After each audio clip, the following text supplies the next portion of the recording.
ਵਾਹਿਗੁਰੂ ਜੀ ਕਾ ਖਾਲਸਾ ਸ਼੍ਰੀ ਵਾਹਿਗੁਰੂ ਜੀ ਕੀ ਫਤਿਹ। ਸਾਖੀ ਭਾਈ ਮਰਦਾਨਾ ਜੀ। ਭਾਈ ਮਰਦਾਨਾ ਜੀ ਗੁਰੂ ਨਾਨਕ ਪਾਤਸ਼ਾਹ ਦੇ ਉਹ ਖੁਸ਼ ਨਸੀਬ ਸੰਗੀ ਸਾਥੀ ਸਨ ਜਿਨ੍ਹਾਂ ਨੇ ਆਪਣੀ ਪੂਰੀ ਜ਼ਿੰਦਗੀ ਦੇ 54 ਸਾਲ ਗੁਰੂ ਸਾਹਿਬ ਦਾ ਸਾਥ ਨਿਭਾਇਆ। ਭਾਵੇਂ ਪਹਾੜਾਂ ਦੀ ਸਰਦੀ ਹੋਵੇ, ਰੇਗਿਸਤਾਨ ਦੀ ਗਰਮੀ ਹੋਵੇ, ਭਾਵੇਂ ਜੰਗਲਾਂ ਵਿੱਚ ਜਾਨਵਰਾਂ ਦਾ ਡਰ ਹੋਵੇ, ਉਜਾੜ ਅਤੇ ਵੀਰਾਨੇ ਵਿੱਚ ਭੁੱਖ ਪਿਆਸ ਜਾਂ ਘਰ ਦੀ ਮੋਹ ਮਾਇਆ ਮਰਦਾਨੇ ਨੂੰ ਗੁਰੂ ਸਾਹਿਬ ਨਾਲੋਂ ਤੋੜ ਨਾ ਸਕੀ ਅਤੇ ਆਪਣੀ ਜ਼ਿੰਦਗੀ ਦਾ ਲੰਬਾ ਅਰਸਾ ਉਸਨੇ ਗੁਰੂ ਸਾਹਿਬ ਤੋਂ ਕੁਰਬਾਨ ਕਰ ਦਿੱਤਾ। ਬਾਬੇ ਨਾਨਕ ਦੇ ਸ਼ਬਦ ਤਾਂ ਅਮਰ ਹੋਏ ਹੀ ਹਨ, ਮਰਦਾਨੇ ਦੀ ਰਵਾਬ ਵੀ ਅਮਰ ਹੋ ਗਈ। ਭਾਈ ਮਰਦਾਨਾ ਜੀ ਦਾ ਜਨਮ 1459 ਈਸਵੀ ਨੂੰ ਰਾਏ ਭੋਜ ਦੀ ਤਲਵੰਡੀ ਵਿਖੇ ਬੀਬੀ ਲੱਖੋ ਦੀ ਕੁੱਖੋਂ ਹੋਇਆ। ਉਸ ਦਾ ਪਿਤਾ ਮੀਰ ਬਾਦਰੇ ਪਿੰਡ ਦਾ ਮਰਾਸੀ ਸੀ। ਮਰਦਾਨੇ ਦੇ ਪਹਿਲੇ ਸਾਰੇ ਭੈਣ ਭਰਾ ਪੈਦਾ ਹੋਣ ਤੋਂ ਬਾਅਦ ਮਰ ਜਾਂਦੇ ਸਨ। ਜਦੋਂ ਮਰਦਾਨਾ ਪੈਦਾ ਹੋਇਆ ਤਾਂ ਉਸਦੀ ਮਾਂ ਨੇ ਨਿਰਾਸ਼ਤਾ ਵਿੱਚ ਉਸਦਾ ਨਾਂ ਮਰ ਜਾਣਾ ਭਾਵ ਮਰ ਜਾਣ ਵਾਲਾ ਕਹਿ ਕੇ ਉਸਨੂੰ ਮਰ ਜਾਣਾ ਨਾਮ ਹੀ ਦੇ ਦਿੱਤਾ। ਉਹਨਾਂ ਦਿਨਾਂ ਵਿੱਚ ਚਿੱਠੀ ਪੱਤਰ ਭੇਜਣ ਦਾ ਕੋਈ ਸਾਧਨ ਨਹੀਂ ਹੁੰਦਾ ਸੀ। ਆਮ ਤੌਰ 'ਤੇ ਮਰਾਸੀ ਇਹ ਕੰਮ ਕਰਿਆ ਕਰਦੇ ਸਨ। ਇੱਕ ਪਿੰਡ ਦੇ ਲੋਕਾਂ ਦੇ ਸੁਨੇਹੇ ਦੂਜੇ ਪਿੰਡਾਂ ਵਿੱਚ ਬੈਠੇ ਰਿਸ਼ਤੇਦਾਰਾਂ ਨੂੰ ਜਾ ਕੇ ਦਿੰਦੇ। ਇਹਨਾਂ ਦਾ ਕਿਰਦਾਰ ਉੱਚਾ ਹੁੰਦਾ ਸੀ। ਲੋਕ ਇਹਨਾਂ ਨੂੰ ਸਮੇਂ ਅਤੇ ਮੌਸਮ ਦੇ ਹਿਸਾਬ ਨਾਲ ਆਪਣੇ ਘਰਾਂ ਵਿੱਚ ਰਹਿਣ ਲਈ ਜਗ੍ਹਾ ਵੀ ਦਿੰਦੇ ਸਨ। ਰਾਹ ਦੀਆਂ ਤਕਲੀਫਾਂ ਸਹਾਰਨਾ ਉਹਨਾਂ ਦੀ ਆਦਤ ਬਣ ਚੁੱਕੀ ਸੀ, ਪਰ ਲੰਬੇ ਰਸਤਿਆਂ ਦਾ ਖਾਲੀਪਣ ਦੂਰ ਕਰਨ ਅਤੇ ਆਪਣੇ ਦਿਲ ਬਹਿਲਾਉਣ ਲਈ ਗਾਉਣਾ ਵਜਾਉਣਾ ਉਹਨਾਂ ਦਾ ਸ਼ੁਗਲ ਬਣ ਚੁੱਕਿਆ ਸੀ। ਭਾਈ ਮਰਦਾਨੇ ਵਿੱਚ ਆਪਣੇ ਖਾਨਦਾਨ ਦੀਆਂ ਸਾਰੀਆਂ ਚੰਗਿਆਈਆਂ ਤੋਂ ਇਲਾਵਾ ਰਬਾਬ ਵਜਾਉਣ ਦਾ ਖਾਸ ਗੁਣ ਵੀ ਸੀ, ਜਿਸ ਤੋਂ ਗੁਰੂ ਨਾਨਕ ਪਾਤਸ਼ਾਹ ਪ੍ਰਭਾਵਿਤ ਹੋਏ ਸਨ। ਧੰਨ ਧੰਨ ਸ੍ਰੀ ਗੁਰੂ ਨਾਨਕ ਪਾਤਸ਼ਾਹ ਦੇ ਪਿਤਾ ਮਹਿਤਾ ਕਾਲੂ ਜੀ ਰਾਏ ਬੁਲਾਰ ਦੇ 10 ਪਿੰਡਾਂ ਦੇ ਪਟਵਾਰੀ ਸਨ। ਭਾਈ ਮਰਦਾਨੇ ਦੇ ਪਿਤਾ ਬਾਦਰਾ ਦਾ ਗੁਰੂ ਸਾਹਿਬ ਦੇ ਘਰ ਅਕਸਰ ਆਉਣਾ ਜਾਣਾ ਸੀ। ਮਰਾਸੀ ਹੋਣ ਦੇ ਨਾਤੇ ਉਸਦੇ ਟੱਬਰ ਦੀਆਂ ਲੋੜਾਂ ਰੋਜ਼ੀ ਰੋਟੀ ਗੁਰੂ ਜੀ ਦੇ ਪਰਿਵਾਰ ਨਾਲ ਜੁੜੀਆਂ ਹੋਈਆਂ ਸਨ। ਗੁਰੂ ਨਾਨਕ ਪਾਤਸ਼ਾਹ ਦਾ ਮਰਦਾਨੇ ਨਾਲ ਪਹਿਲਾ ਮੇਲ ਲਗਭਗ ਸੰਨ 1480 ਵਿੱਚ ਹੋਇਆ ਦੱਸਿਆ ਗਿਆ ਹੈ, ਜਦੋਂ ਗੁਰੂ ਨਾਨਕ ਪਾਤਸ਼ਾਹ ਸਿਰਫ 11 ਸਾਲਾਂ ਦੇ ਸਨ। ਜਦੋਂ ਗੁਰੂ ਨਾਨਕ ਪਾਤਸ਼ਾਹ ਦਰਖਤ ਦੀ ਛਾਂ ਥੱਲੇ ਲੇਟੇ ਹੋਏ ਸੀ ਤੇ ਨਾਲ ਹੀ ਕਿਤੇ ਮਰਦਾਨਾ ਰਬਾਬ ਵਜਾ ਰਿਹਾ ਸੀ। ਰਬਾਬ ਦੀ ਆਵਾਜ਼ ਇਤਨੀ ਮਿੱਠੀ ਸੀ ਕਿ ਸੁਣ ਕੇ ਉਹ ਉਸ ਪਾਸੇ ਵੱਲ ਨੂੰ ਜਾ ਤੁਰੇ ਜਿੱਧਰੋਂ ਆਵਾਜ਼ ਆ ਰਹੀ ਸੀ। ਜਦ ਉਹ ਇਤਨੀ ਮਿੱਠੀ ਅਤੇ ਸੁਰਾਂ ਦੀ ਲੈਅ ਨੂੰ ਸਮਝਣ ਵਾਲੀ ਆਵਾਜ਼ ਤੱਕ ਪਹੁੰਚੇ ਤਾਂ ਉਸ ਤੋਂ ਉਸਦਾ ਨਾਂ ਪੁੱਛਿਆ। ਭਾਈ ਮਰਦਾਨਾ ਜੀ ਨੇ ਆਪਣਾ ਨਾਮ ਮਰ ਜਾਣਾ ਦੱਸਿਆ ਤਾਂ ਗੁਰੂ ਸਾਹਿਬ ਨੇ ਉਸ ਰਬਾਬੀ ਦਾ ਹੁਨਰ ਦੇਖ ਕੇ ਉਸ ਨੂੰ ਸਦਾ ਲਈ ਅਮਰ ਕਰ ਦਿੱਤਾ ਅਤੇ ਉਸ ਦਾ ਨਾਮ ਮਰਦਾਨਾ ਰੱਖ ਦਿੱਤਾ, ਮਤਲਬ ਮਰਦਾਨਾ ਜੋ ਕਦੇ ਨਾ ਮਰੇ।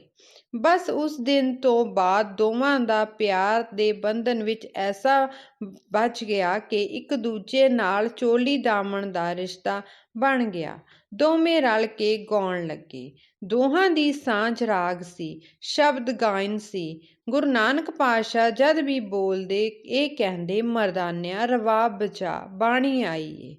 ਇੱਕ ਮੁਰਸ਼ਦ ਅਤੇ ਦੂਜਾ ਮੁਰੀਦ।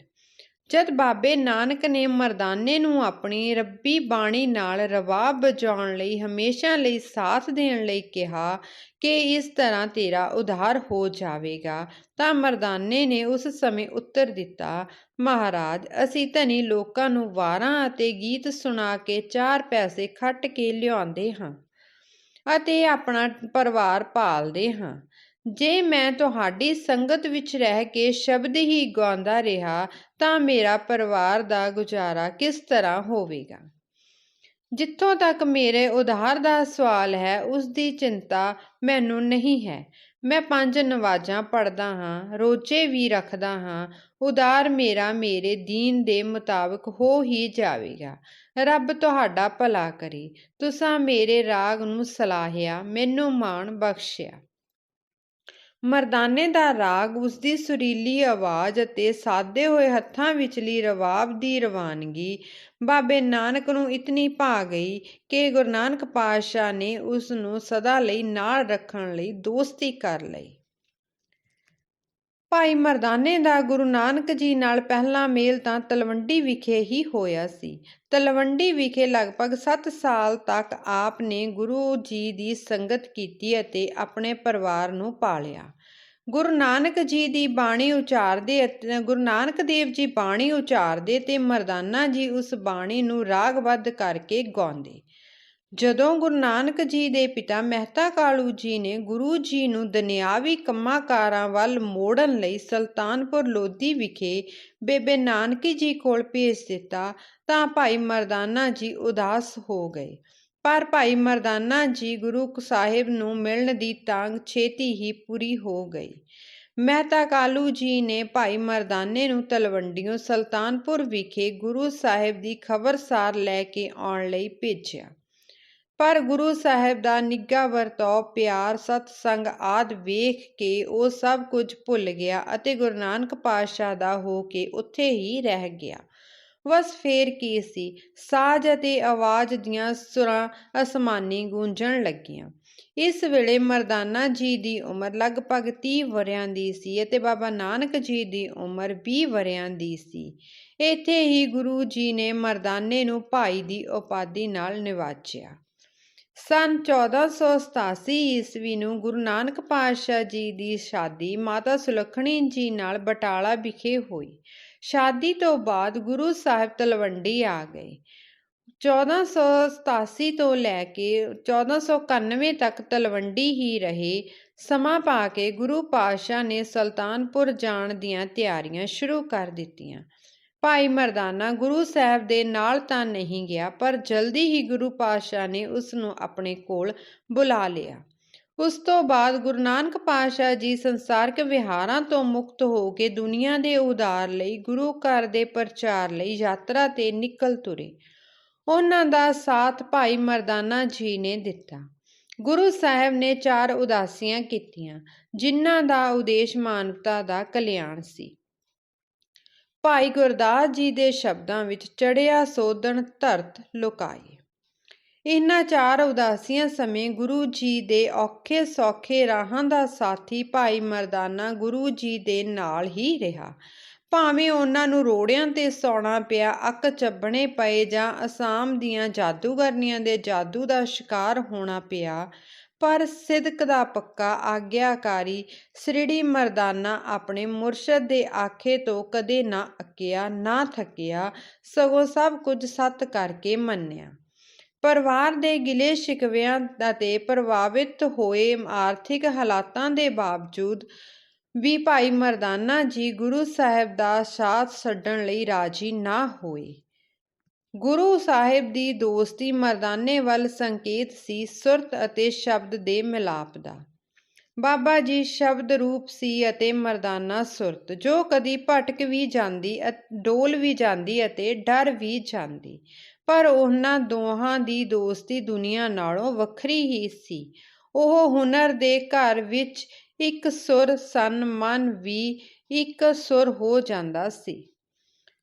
ਫਰਕ ਇਤਨਾ ਸੀ, ਬਾਬਾ ਨਾਨਕ ਸੁਰ ਤੋਂ ਉੱਪਰ ਉੱਠ ਜਾਂਦੇ, ਸ਼ਬਦ ਤੋਂ ਅਨਹਦ ਸ਼ਬਦ ਵਿੱਚ ਚਲੇ ਜਾਂਦੇ, ਹੁਨਰ ਤੋਂ ਉੱਠ ਕੇ ਸੁਨ ਵਿੱਚ ਪ੍ਰਵੇਸ਼ ਕਰਦੇ ਅਤੇ ਪਰਮ ਆਤਮਾ ਨਾਲ ਇੱਕ ਹੋ ਜਾਂਦੇ। ਮਰਦਾਨਾ ਸੇਵਕ ਸੀ, ਚੇਲਾ ਸੀ, ਰਵਾਬੀ ਸੀ, ਬਚਪਨ ਦਾ ਸਾਥੀ ਸੀ। ਪਰ ਜੋ ਕੁਝ ਵੀ ਸੀ, ਉਸ ਨੂੰ ਇਸ ਗੱਲ ਦਾ ਮਾਣ ਸੀ ਕਿ ਉਹ ਬਾਬਾ ਜੀ ਦਾ ਦੋਸਤ ਸੀ, ਜਿਸ ਨਾਲ ਉਸਦਾ ਦਿਲ ਇੱਕ ਸੁਰ ਹੋ ਚੁੱਕਾ ਸੀ। ਉਸ ਨੂੰ ਗੁਰੂ ਨਾਨਕ ਪਾਤਸ਼ਾਹ ਹੀ ਨੀਚਿਓਂ ਊਚ ਕਰਨ ਵਾਲਾ ਗੋਬਿੰਦ ਸੀ, ਜਿਸ ਨੇ ਪਹਿਲੇ ਆਪਣੇ ਨਾਲ ਅਭੇਦ ਤੇ ਫਿਰ ਪਰਮਾਤਮਾ ਨਾਲ ਅਭੇਦ ਕਰ ਦਿੱਤਾ। ਗੁਰੂ ਸਾਹਿਬ ਨੇ ਨੀਵੀਂ ਜਾਤ ਦੇ ਡੂਮ ਨੂੰ ਆਪਣਾ ਸਾਥੀ ਬਣਾ ਕੇ ਵੱਡੀਆਂ ਜਾਤਾਂ ਵਾਲਿਆਂ ਦਾ ਅਭਿਮਾਨ ਤੋੜਿਆ।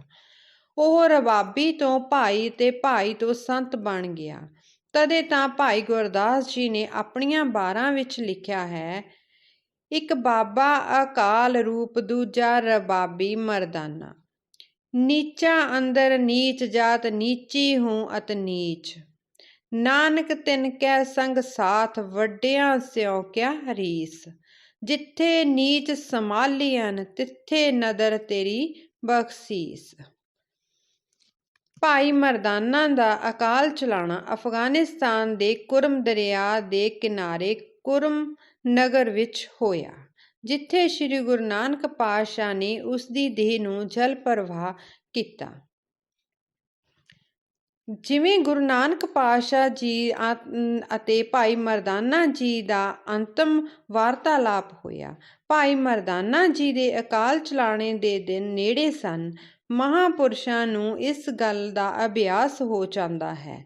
ਗੁਰੂ ਨਾਨਕ ਪਾਤਸ਼ਾਹ ਜੀ ਨੇ ਭਾਈ ਮਰਦਾਨਾ ਜੀ ਨੂੰ ਕਿਹਾ, ਭਾਈ ਜੀ, ਬ੍ਰਾਹਮਣ ਦੀ ਮ੍ਰਿਤਕ ਦੇਹ ਨੂੰ ਜਲ ਪ੍ਰਵਾਹ ਕੀਤਾ ਜਾਂਦਾ ਹੈ, ਖੱਤਰੀ ਦੀ ਦੇਹ ਨੂੰ ਜਲਾਇਆ ਜਾਂਦਾ ਹੈ, ਵੈਸ਼ ਦੀ ਦੇਹ ਨੂੰ ਖੁੱਲ੍ਹਾ ਛੱਡ ਦਿੱਤਾ ਜਾਂਦਾ ਹੈ, ਸ਼ੂਦਰ ਦੀ ਦੇਹ ਨੂੰ ਦੱਬ ਦਿੱਤਾ ਜਾਂਦਾ ਹੈ।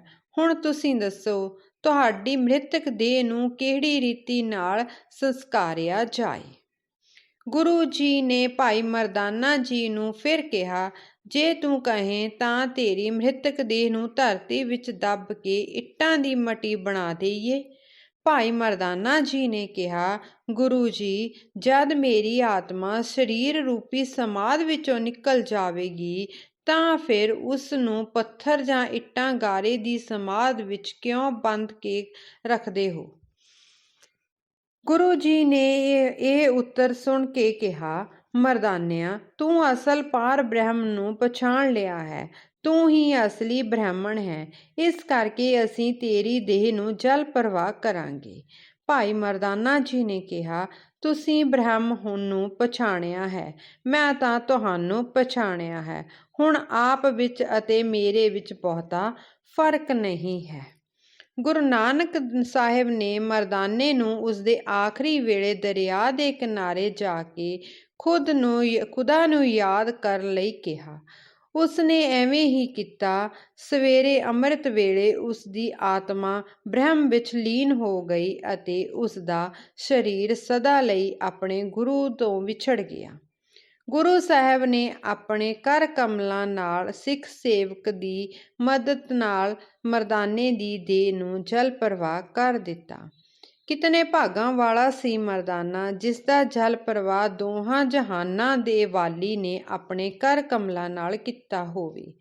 ਆਖਿਰ ਸਾਰੀ ਉਮਰ ਉਹ ਗੁਰੂ ਬਾਬੇ ਦਾ ਸਾਥੀ ਰਿਹਾ, ਉਹਨਾਂ ਦਾ ਦੋਸਤ ਹੀ ਸੀ, ਸਖਾ ਸੀ। ਕੌਣ ਕਹਿ ਸਕਦਾ ਹੈ ਕਿ ਗੁਰੂ ਬਾਬੇ ਨੇ ਮਰਦਾਨੇ ਦੇ ਵਿਛੋੜੇ ਨੂੰ ਕਿਸ ਤਰ੍ਹਾਂ ਮਹਿਸੂਸ ਕੀਤਾ ਹੋਵੇਗਾ, ਪਰ ਅਨੁਭਵ ਨਾਲ ਕਿਹਾ ਜਾ ਸਕਦਾ ਹੈ ਕਿ ਕੋਲ ਮਰਦਾਨੇ ਦੀ ਨਿਰਜਿੰਦ ਦੇਹ ਪਈ ਅਤੇ ਨਾਲ ਰਬਾਬ ਅਤੇ ਬਾਬਾ ਨਾਨਕ ਕਹਿ ਰਿਹਾ ਹੈ, ਟੁੱਟੀ ਤੰਦ ਰਬਾਬ ਕੀ ਵਾਜੈ ਨਹੀਂ ਵਿਜੋਗ, ਵਿਛੜਿਆ ਮੇਲੇ ਪ੍ਰਭੂ ਨਾਨਕ ਕਰ ਸੰਜੋਗ। ਵਾਹਿਗੁਰੂ ਜੀ ਕਾ ਖਾਲਸਾ, ਸ੍ਰੀ ਵਾਹਿਗੁਰੂ ਜੀ ਕੀ ਫਤਿਹ।